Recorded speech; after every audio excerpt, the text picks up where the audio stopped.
Hey y'all, I would have never thought I had to make this kind of post on my TikTok, but my family desperately needs your help. This is my little cousin, Javion Magee. He's from Chicago, Illinois. He was 21 years old and would have been 22 in a few weeks.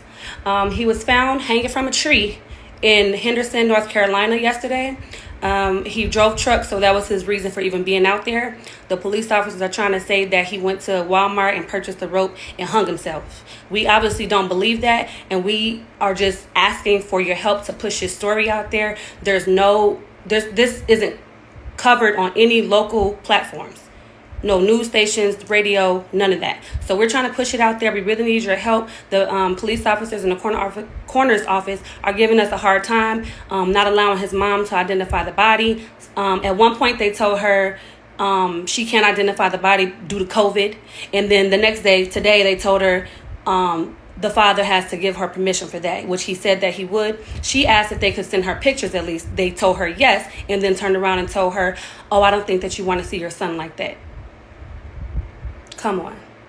Like, this is just very devastating for my family, and we really need to push this story out there. So if y'all could please repost this video, keep saying his name, Javion Magee, hashtag justice for Javion, and we are going to fight for him, and we are standing behind my cousin 100%, and they're not getting away with this. So please share this video. Thank you.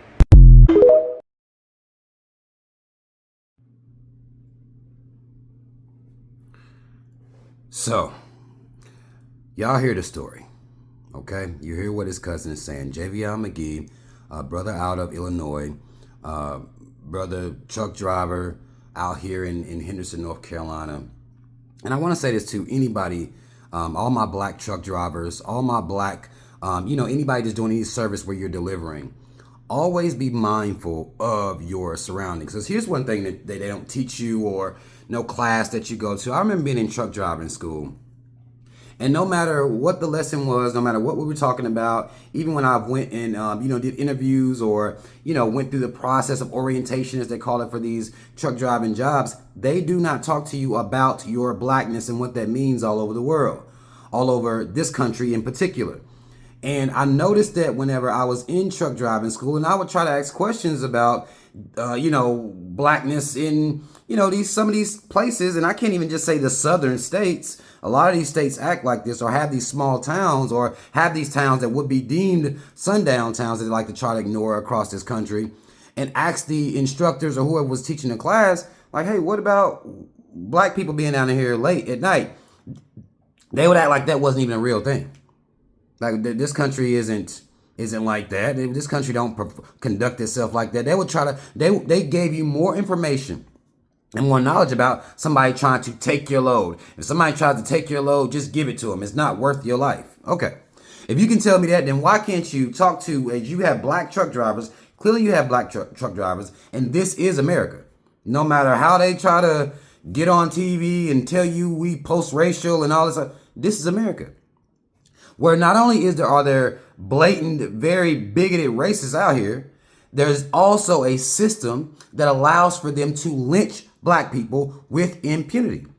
And, what they did was with the whole lynching law, is they said in the 1950s, they decided to say, well, it's illegal now to lynch black people. Because, if y'all seen some of the pictures, what you'll see is that you'll have black people being lynched, and you'll have white people standing around just having a good old time. It's almost like a party, essentially, like a little festival or something. In the 1950s, they made it so-called illegal. But then what they did with the law was, well, they're just not going to call anything a lynching. So what they did instead was, every time they find a black person hanged, they say it's a suicide.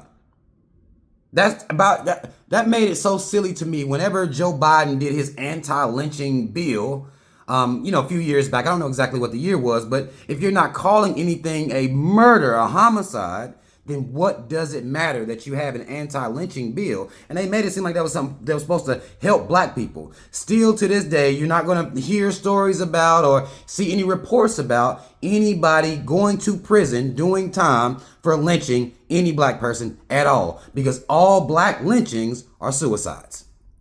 That's what they ruled them. Now, when I say what they ruled them, I'm talking about the medical examiner. This is one of the groups of people who have been able to, kind of skate through under the guise and veil of, I guess just basically they're ambiguous.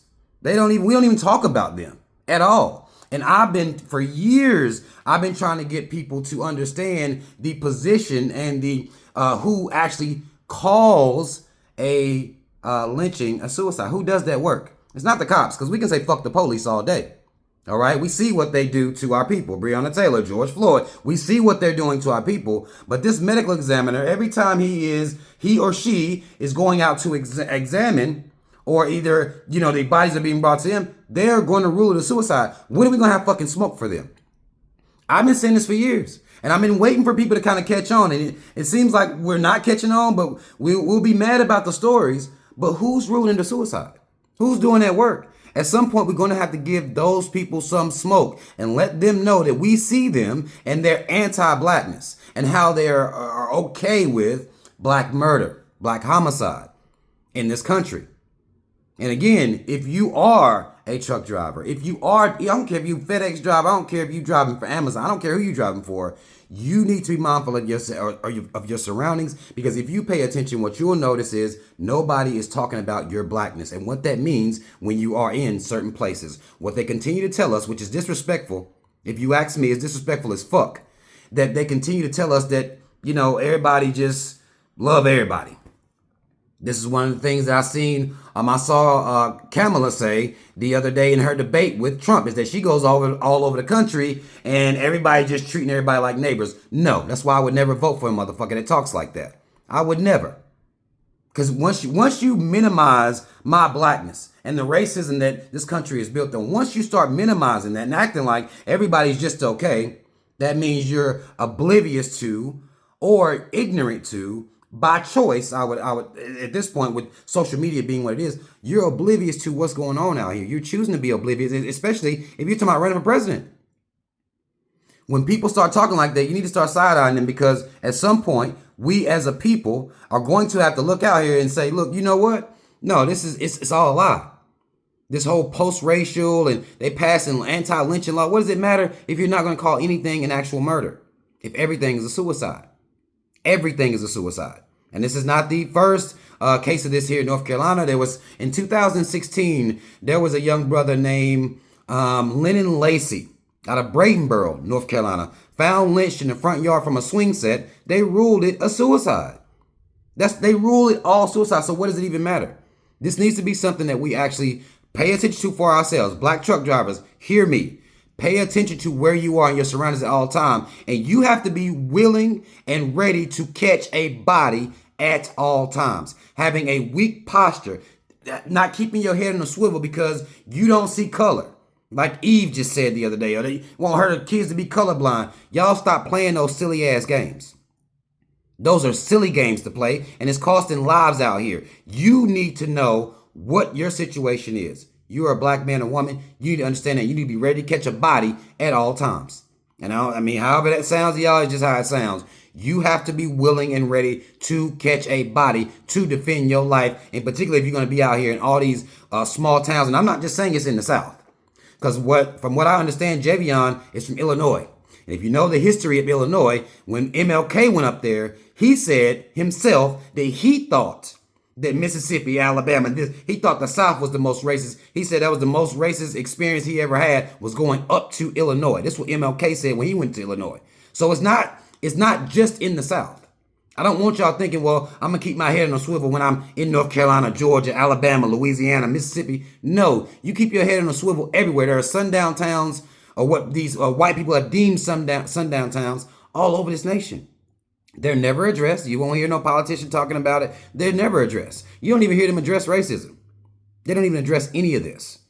Okay? And what you have to understand about this system is, as it continues to call every single lynching, murder, a suicide, this is the system telling you that your life does not matter, and is giving green light to the murderous white people or non-black people out here that are engaged in this behavior. And this is why they will refuse to stop.